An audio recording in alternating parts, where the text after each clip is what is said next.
It's a historic era for women in politics, with the first female chief of staff to the president and a 27-year-old mother picked as the youngest press secretary to take the role.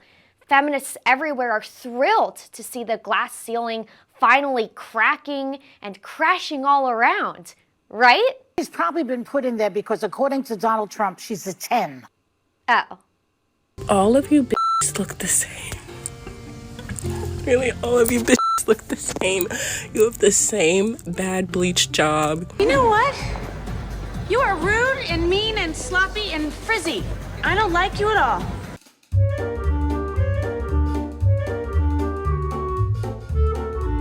You've got front row seats to the ugly pageants with MRC-TV and Culture. I'm your bottle blonde host and two-time Miss Congeniality winner, Justine Brooke Murray. It's beyond time for the lonely ilk of feminist fashion critics and pundits alike to do something they'll never do. Self-reflect. Do something about your dad's immigration practices, you feckless. Have you taken a look in the mirror lately? Let's play a game. Can you spot the difference between the conservative and the liberal woman who complains she exists? Conservative woman, woman who complained. Conservative woman, man who complained. Conservative woman, woman who complained.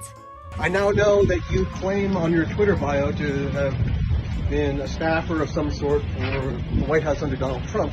Conservative woman, woman who complained. Do you notice a pattern here? You have a good-looking section, and you have an ugly section. Let's just say it's never a beauty queen spending her precious time looking for which woman on the right or just a conventionally glamorous woman they can pick on next. Typically, it's the most odious-looking creatures that have the most to say. It just seems it can't be a coincidence. There's a Yiddish word that describes this pack of shrill shrews perfectly. The Jews taught me this great word. Mieskite. It's derived from the root word that stands for repulsive and describes the type of dumpy, depressed types who are not just butt ugly, but need to let everyone know just how miserable they are about it. This squawking lunch table of outgrown mean girls looks like someone dumped sacks of potatoes and nylons before smearing on lipstick, yet have the confidence to throw darts at an intelligent, strong woman who achieved in the very first years of her adult life what this tub of goo could never achieve at nearly 70. I would like this young lady this is her first job, I would like her to do a little homework. Because she said something yesterday that really pissed me off. And that was, she said, there will be no wokeness here. Oh, yeah. Let me explain something to you. Because without that wokeness, you might not have that job. Ah, what an encouraging message these so-called champions of women's empowerment are sending to young girls. Yeah, okay, achieve what you want, but just remember, you didn't get there because you worked hard on your own or anything. It's because your employer pitied your gender, and you better not forget to credit this crew of bitter shrews because we busted our asses to make sure you got that job. The only thing she's busting is that chair she's sitting in, but by all means, pop off. That job would not maybe have been open to her. No, I understand. I just wanted to clarify. Let me explain something to you, Whoopi. As a pageant girl who was taught to handle competition, we do something called the poker face. When you lose to the girl who's more accomplished, you're not supposed to let everyone know you're pissed. It doesn't matter how much of a bitch you may think she is or if you think it should have been you. Putting on a sourpuss in front of everyone makes you look like an even bigger loser. Why can't you just be happy for me and then go home and talk behind my back later like a normal person? Save the kvetching for the car. But the problem with these middle-aged miskites is that they can't, because they suffer twatty Tourette's. It's easier for the media miskites and their audience of metropolitan TikTokers to hide behind the politics of women more attractive than them as a justification to throw corny middle school insults that aren't even good. Nobody will push back at them, they figure, because, well, those Trump-supporting bottle blondes deserve it. They have a face and racist hair. They're the same jealous juveniles desperately trying to sabotage women everywhere by convincing us being hot is hideous. Being hideous makes you Vogue's next it girl, like dressing up for the short bus and growing out your pits to look like they did 9/11. There's something very shocking still about body hair.